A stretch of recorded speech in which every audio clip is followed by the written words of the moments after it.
السلام علیکم ورحمۃ اللہ وبرکاتہ۔ الحمد للہ وحدہ والصلاة والسلام علی من لا نبی بعد۔ میرے دینی بھائیوں، حج کے متعلق گفتگو ہو رہی تھی۔ حج سے دوسری چیزیں جو عبر، جو حکمت ہے، وہ ہے کہ حج سے مجھ کو یقین اور اللہ پر پورا بھروسہ ہوتا ہے۔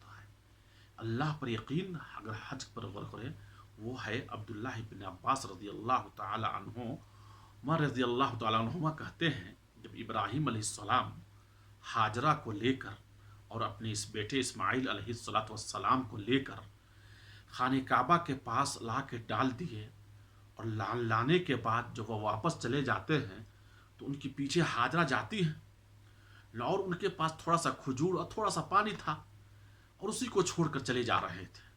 ہاجرہ پیچھے پیچھے جاتی ہیں اور ان کی طرف متوجہ ابراہیم علیہ السلام نہیں ہوتے ہیں، تو اس وقت کیا کہتی ہے ہاجرہ؟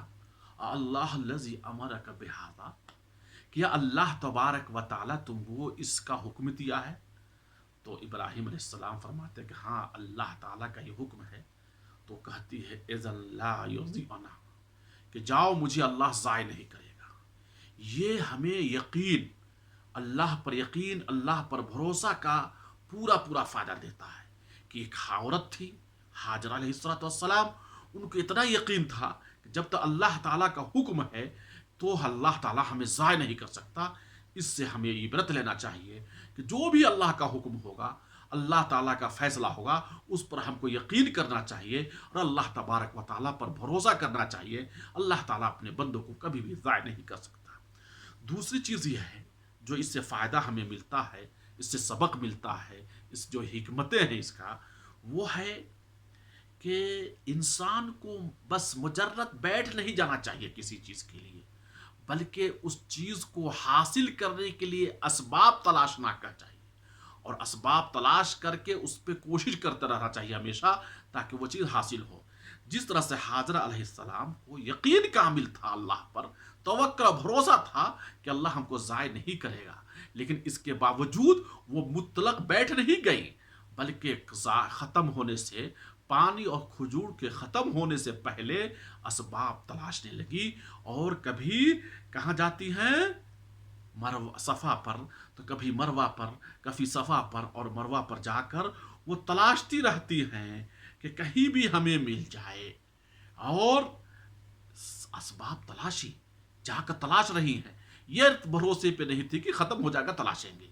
اور سب سے بڑا جو مسئلہ اس پر ہوتا ہے، ہمیں جو ملتا ہے، وہ یہ ہے کہ ایک دو مرتبہ کر کے تھک نہیں گئی، عورت تھی، اور آج کا صفا مروہ اور اس وقت کے صفا مروہ کا تصور کریں، خاردار، کانٹا دار ساری چیزیں تھی، اس کے باوجود بھی وہ کیا کہتے ہیں، بھروسہ رہا اللہ کے اوپر، اور ایک دو مرتبہ نہیں، 7 چکر لگائیں یہاں تک کہ وہ حاصل ہوا۔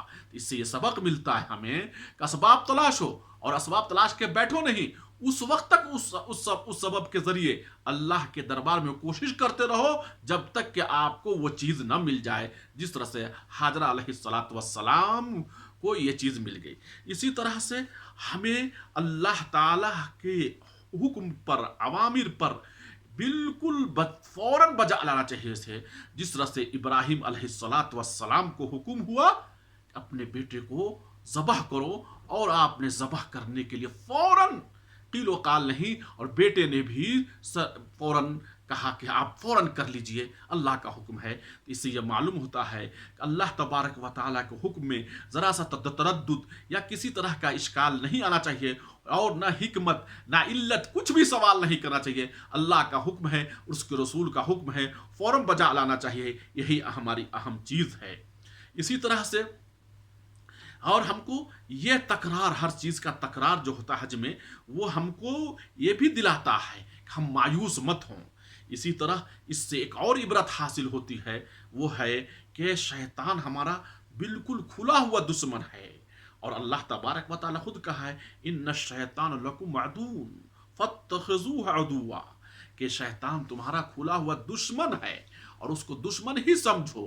کیوں؟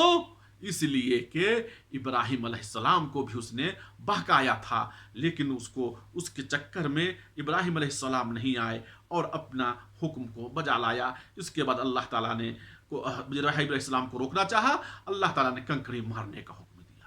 اسی طرح تیسری آخری جو چیز ہمیں سمجھ آتی ہے کہ جب پر آپ پر کوئی بلا عظیم آئے گا تو آپ کو اس پر پورا صبر کرنا چاہیے، جس طرح سے ابراہیم علیہ السلام کو اللہ تعالیٰ حکم دیا عمر میں بڑھے عمر میں بڑھاپے میں اپنے بیٹے کو ذبح کر دو، آپ فوراً ذبح کرنے کے لیے تیار ہو گئے، کبھی بھی چورا چرا نہیں کیا اور ذبح کیا۔